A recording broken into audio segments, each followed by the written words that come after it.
ले मशाले चल पड़े हैं लोग मेरे गांव के જે રીતે આજે ગુજરાત કોંગ્રેસ દ્વારા દાહોદ કોંગ્રેસ દ્વારા જે દાહોદ શહેરની અંદર મશાલ યાત્રા કાઢવામાં આવી છે, ભારતીય જનતા પાર્ટી અને નરેન્દ્ર મોદીના શાસનમાં જે રીતે આ વોટ ચોરીનું શાસન ચાલી રહ્યું છે, જે વારંવાર કહેવામાં આવતું હતું કે પ્રચંડ બહુમતીની સરકાર, આજે ખબર પડી રહી છે કે આ પ્રચંડ બહુમતીની નહીં પણ આ પ્રચંડ ચોરીની સરકાર ચાલી રહી છે। રાહુલ ગાંધીજીએ જે રીતે પ્રેસ કોન્ફરન્સ કરી અને 5 પ્રકારે જે રીતે આ વોટ ચોરી ચાલી રહી છે, આ વોટ ચોરીને જે એક્સપોઝ કરવાનું કામ કર્યું છે,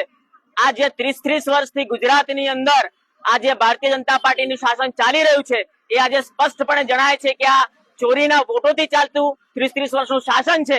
જે રીતે રાહુલ ગાંધીએ આ વોટ ચોરીનું સ્કેમ પકડ્યું છે અને સમગ્ર દેશની અંદર આજે આ પ્રચંડ જ્વાળા ભડકી છે। તમે જોજો આવનારા સમયની અંદર સમગ્ર દેશની અંદર જનતા જાગૃત થઈને રોડ પર આવવાની છે અને આજે ઇલેક્શન કમિશન, જે આ ઇલેક્શન કમિશન નિષ્પક્ષ હોવું જોઈએ, જે આ ઇલેક્શન કમિશન નિષ્પક્ષ નથી અને નરેન્દ્ર મોદી અને ભારતીય જનતા પાર્ટીના હાથે વહેંચાઈ ગયેલું આ ઇલેક્શન કમિશનને પણ બરખાસ્ત કરવું જોઈએ। તમે જોજો આવનારા સમયની અંદર આ નરેન્દ્ર મોદીના શાસનનો સમયગાળ હવે અંત આવી રહ્યો છે। ફક્ત 6 મહિનાની અંદર તમે જોજો આ સમગ્ર દેશની અંદરથી આ ભારતીય જનતા પાર્ટીની આ ચોરીનું શાસન જવાનું છે। જે રીતે મહારાષ્ટ્રની અંદર ચોરીનું શાસન બન્યું, જેવી રીતે હરિયાણાની અંદર ચોરીનું શાસન બન્યું, જેવી રીતે મધ્યપ્રદેશની અંદર ચોરીનું શાસન બન્યું અને આ ગુજરાતની અંદર પણ હું આજે દાવા સાથે કહું છું કે છેલ્લા 30 વર્ષની અંદર જે આ શાસન બન્યું છે એ આ વોટ ચોરીનું શાસન છે અને સમગ્ર દેશની અંદરથી હવે ટૂંક સમયની અંદર આ વોટ ચોરીનું શાસન જવાનું છે। સમગ્ર દેશની અંદર જનતા જાગૃત થઈ ગઈ છે અને સમગ્ર દેશની અંદર જનતા